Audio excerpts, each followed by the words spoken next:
voice. I'm reading a fan fiction, because I can. And this is my voice, but there's effects over it. So yeah, let's do it. I'm tired, so my voice is weird. Okay, reading time. Peter had asked Jack to come into work early to fix something on the roof, so he came in at 10 p.m., 2 hours before the shiny diner opened. When he got there, his boss was waiting outside with a ladder and a toolbox, lighting up when he saw his employee. Hello. I need to check the roof. Some kids, said they saw a bird nest up there, and, that shouldn't be there, the phone said, interrupting himself several times while Jack just stared blankly at him. Sure, phony, but what's the toolbox? The orange man asked. It's in case the bird screwed anything, up, he stated before fixing the ladder so Jack would climb up. The man took the box with one hand and then began making his way up, stumbling a little bit due to balance issues. There's nothing up here, he yelled after a short while of looking around. He began walking back over to the ladder. When he got to the edge, he tripped on the toolbox that he had left. Jack let out a short yelp before falling off the roof, landing in front of Peter face first, like a loser. Heck, are you okay, employee? Peter asked, clearly worried. When he got no response, he moved carefully to pry the other man up the slightly blood-stained concrete. Disgusting. He then sat the tangerine up against a wall while Jack covered his mouth with his hands, crying slightly. I need you to, move your hands, the phone-headed man said, but Jack just shook his head, like a little toddler. Jesus Christ. Peter gripped the other man's wrist with his hands to move them by force. When he did, however, he slowly let go and recoiled. Disgusting, again. Ted, he, with a really weird lisp. The orange man said, trying to ask, is it that bad, but failing miserably. Yes, it is, employee. I'm gonna call a, emergency dentist for you, Peter answered, somehow understanding him. Wow, I wonder how.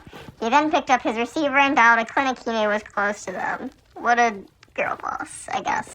After 2 rings, someone picked up, and the phone-headed male described what had happened while his subordinate, Jesus, big word, was spitting out blood on the sidewalk, only then realizing his front teeth weren't there anymore. At the very least, he couldn't feel them. That's not good. Jack could, however, feel the panic rising inside himself and his breathing get faster and faster. That is also not good.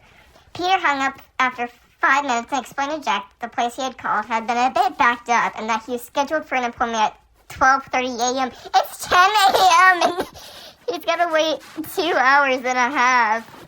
Jesus.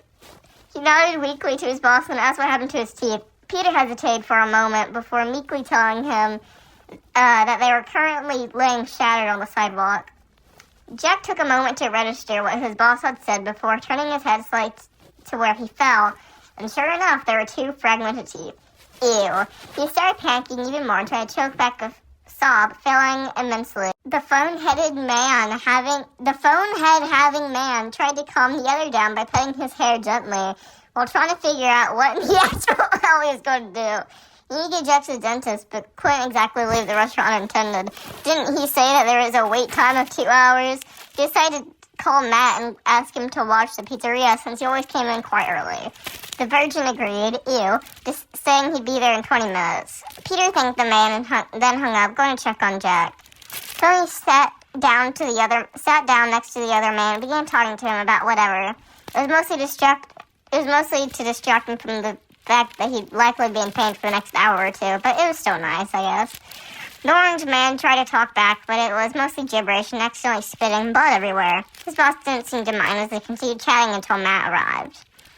Peter gave the Virgin the keys to the establishment and some instructions, and then hurried back off to Jack. He helped him get up before bringing him to the phone's car to drive there. Really can't use his name. It's just the phone. When they got to the clinic, they still had an hour left till the dentist would be available. Hold on.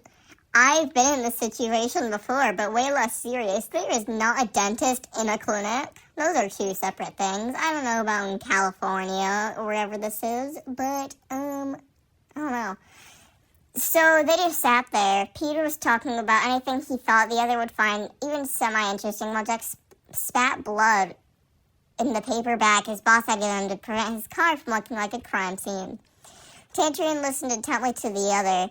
He tried to talk back in the beginning, but considering how badly that was going, he stopped after 2 attempts.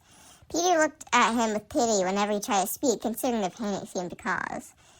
Eventually, a woman came and called up the name Jack Kennedy. The corpse got up and limped over to her, phony chasing after him. The woman took them away to a sterile-looking room and had Jack lay down the chair. This sounds like a saw trap. Jesus. I'm skipping the actual patching him up part because I don't know how to write that or even how I fix problems like this. If he has the teeth, they can glue them back together and like put them back in your mouth. You can have fake ones. You can just live with it. You can have dentures, I guess, if that's what you want. Yeah. When they were done, the corpse got up, cheeks still slightly damp from crying from a mix of fear and pain, and tried to thank the dentist. He failed because of the cotton shoved in his mouth to stop the bleeding that they got, but they got the general message. It's actually a new day right now, and my throat hurts. Yeah. The men then got in the car and drove back to the restaurant. When they arrived and stepped out, Dave basically tackled Jack, almost knocking him over. Old sport, are you okay?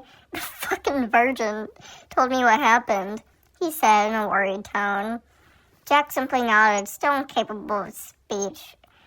Dave looked relieved and then went back inside the child death trap, quickly being followed by his coworker and his employee. After a few hours of working on whatever it was,